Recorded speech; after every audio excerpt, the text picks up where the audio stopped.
Hi, this is Yulia and you're watching my channel, Rebels and Revolutions.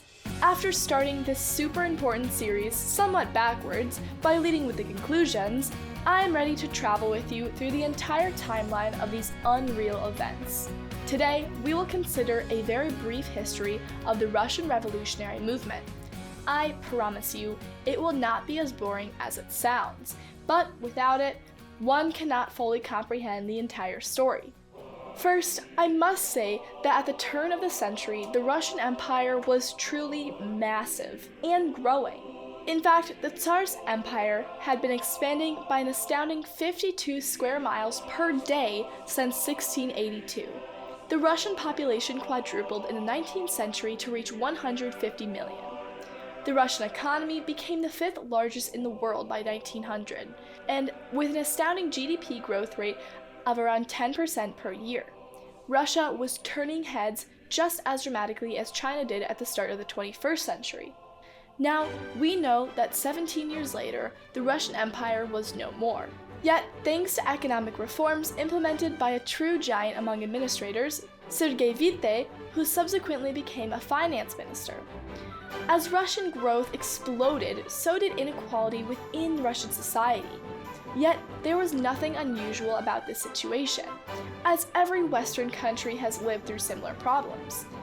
Bottom line, the conditions of the Russian workers and peasants around the turn of the century was equal, if not better, than those of other European countries. However, revolutionaries who existed back then in each and every European country were much more radical and violent in Russia. Why? The strength as well as massive weakness of any autocracy is that there are very few intermediary institutions between the autocrat and his subjects. This leaves nothing to absorb or dampen frustrations. There were no European-style labor unions or national parliament of any kind. Instead, Russia just had small provincial assemblies called Zemstva, which had no power and were accountable to regional governors appointed by the Tzar. Thus, labor and peasant activists who were denied any legal recourse or any other means of redress often resorted to violence. This, in part, explains the particularly violent revolutionary traditions in Russia. Long before Russia even had a chance to form its own proletariat, larger-than-life revolutionaries like Bakunin were advocating direct industrial action. This became known throughout Europe as a anarcho-syndicalist movement. On the other hand, Russia had an increasing number of educated Jewish elite. While many found their calling in trade and banking, the road to the upper echelons of Russian society was closed to most of them. This supplied the Russian revolutionary movement with a determined and cosmopolitan intellectual firepower, something often lacking in other grassroots political movements in Europe. The idea of professional revolutionaries who were not fighting for any specific cause but existed in a perpetual state of rebellion did not have a widespread presence in Europe, Marx notwithstanding. There was no European equivalent to Sergei Nechayev and his political terrorist organization of Narodniki, People's Will. By the way, these extremist movements were completely devoid of any popular support except for a brief period in 1905 after the Russian defeat by Japan.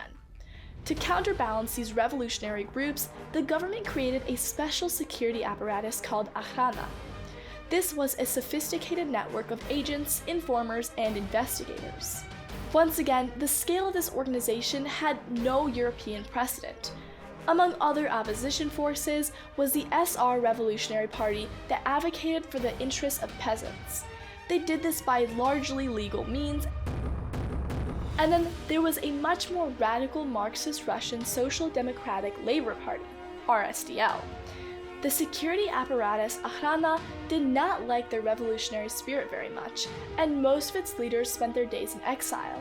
In fact, its two main leaders, Yuli Tsederbaum, who was much better known under his Russian-sounding nom de guerre, Martov, and Vladimir Ulyanov, also known as Lenin, spent most of the 17 pre-revolutionary years abroad. Much has been said about the brutality of the Arana, and while there is some justification for these accusations, the bigger problem of the Tsarist regime was that it was too forgiving. These revolutionary dudes did not represent workers and peasants, and most of them never worked a day in their life.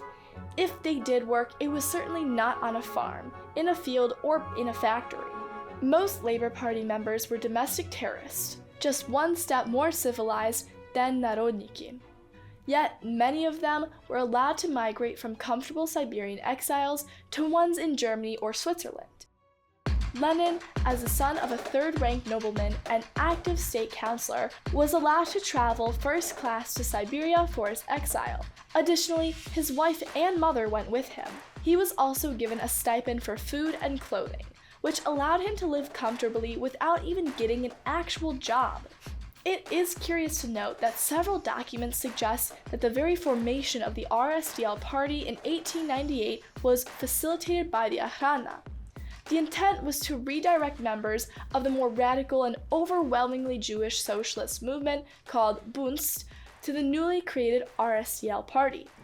Curiously, about 400 plus of Bunst's leadership were jailed right before the establishment of the RSDL party, thus forcing many of the Bunst members into the new party led by Lenin, Martov, and Plekhanov. The fact that all three of the founding fathers were outside of Russia at that time lends more credence to the idea of the Arana's involvement.